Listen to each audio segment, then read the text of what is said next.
I know that you have heard it somewhere, but I have to say it again.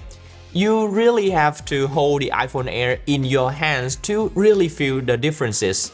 Until now, the iPhone Air is still the most confusing device for many people. The battery isn't that plenty, it only have one camera, the speaker is a mono type, not even a stereo one, and the price is pretty high too. And even when ThinkView first got our hands on this device at the Apple event, we also felt that the iPhone Air didn't seem worth its price at all. We even wondered that did Apple just overprice this thing again? But after using it continuously for many days, I realized that I was wrong.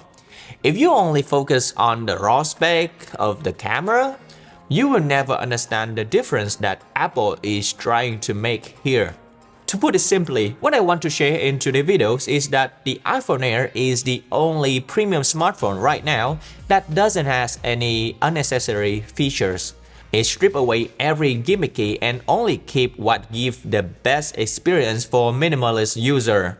And yes, the iPhone Air is for minimalist. And now I will explain that in details. If you look at the smartphone market right now, there's an arms race for numbers. More camera, more megapixel, more zoom capability, more benchmark number, you get the idea. And the more they chase those things, the further away they get from the actual experience that most user needs. I bet that a large number of users buying an iPhone 17 Pro Max and never touch the telephoto camera. And most Pro Max users don't even play games on their phone, so they probably don't care about the vapor chamber inside this also. But you know what? That's completely normal in today's world. Overall, I think that smartphones today are kinda the same. And you know what? We should have a whole video just to discuss about this. But in general, there are about 2,000 to 3,000 models that being sold worldwide nowadays. And if I have to pick one product that really stands out, to me, it's the iPhone Air. With the iPhone Air, the whole philosophy is different from the rest of the world.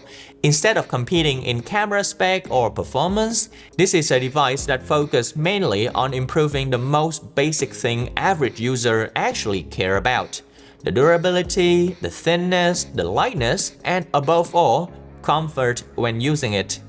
Comfortness is actually the hardest thing because it requires a lot of optimization to break today's standard of material, of the thickness, and of course, the battery. And yes, the iPhone Air does have things that only Apple can do right now, and no other brand has created an equivalent experience.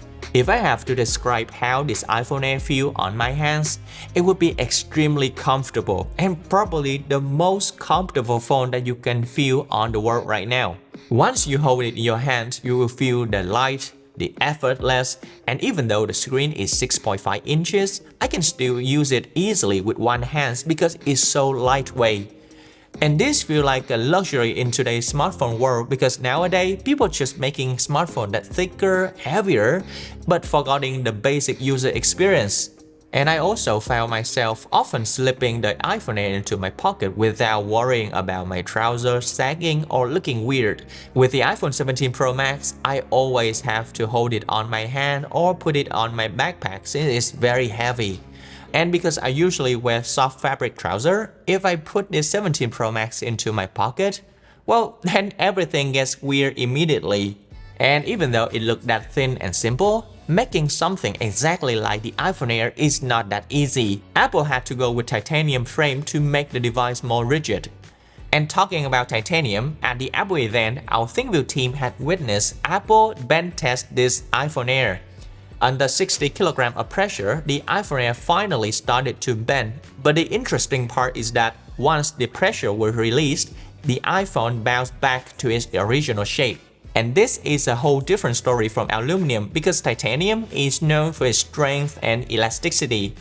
The glass cover used in this iPhone Air is also harder too. To be exact, the ceramic shield 2 is currently the toughest and most durable smartphone glass in the world. And the most important factor that allowed Apple to make this device this thin is that they design all the chips themselves. The A19 Pro, the C1X, and the N1 chip are all Apple-owned designs. Combined with iOS, the iPhone Air is extremely power efficient, so even though the device is thin, the battery still lasts comfortably for a full day. With this phone, getting around 5 hours of on-screen time while doing basic tasks is easy, and that's enough for a full day of my typical use. So ironically, durability is actually the selling point of this iPhone Air, completely opposite from my initial concern. In terms of design, the internal layout of the iPhone Air is absolutely genius. The camera plateau is where Apple places most of the component underneath, while the bottom half is empty with components to maximize the space for the battery. And after using it just for a few days, I can see why it makes sense. You see, when I stress this phone with some heavy task, it still warms up. But just the camera plateau, where most of the important components are. The rest of the phone is barely warm at all when I touch at it. For the camera, the iPhone Air only has one camera, but the quality is still excellent. Photos come out extremely detailed, and if you want to shoot portrait or full body shot, just use 2x zoom and it still looks artistic. Honestly, I don't feel anything missing when it comes to camera. One camera on the iPhone Air is good enough for the vast majority of users. As for the display, it feels amazing using a phone with such a large 6.5-inch screen but still being lightweight.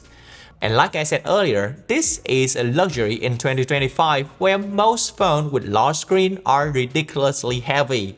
I love using big screen because apps today are packed with more function and features, and a big screen helps me to see more information and interact more comfortably. If I have to point out the most annoying issue with the iPhone Air, it would be the speaker. It only has one speaker on the top of the device, which feels weird for a device that costs you $1,000 US. And this also creates two kinds of problems. First, because there was just one speaker, the total volume is quite low outdoor. So many times that when I went to an outdoor cafe, I turned the volume all the way up and I still cannot hear anything. Compared to the iPhone 17, the 17 would be twice as loud as this one. The second issue is when I turn the phone horizontally to watch Netflix or YouTube. Now things just become worse because the sounds come from just one side, make everything unbalanced. The solution for this is fairly simple, just using an AirPod. And I think that this thing is quite common nowadays, isn't it? But this is still a downside that I have to mention. In summary, the iPhone Air is for the minimalist user. They don't care winning the performance or like camera battle. All they want is something elegant, pleasant to hold, and enjoyable to use. And if you put an iPhone Air to the hardcore use cases like extreme gaming or professional level photography, well, then it will feel mismatched because it doesn't belong to that world.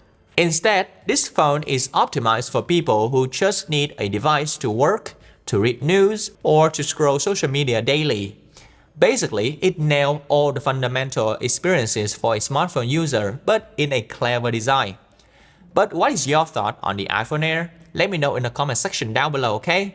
And don't forget to hit the subscribe button so you won't miss any upcoming videos about the latest tech. Now, thanks for watching. This is NK from ThinkView and see you guys next time.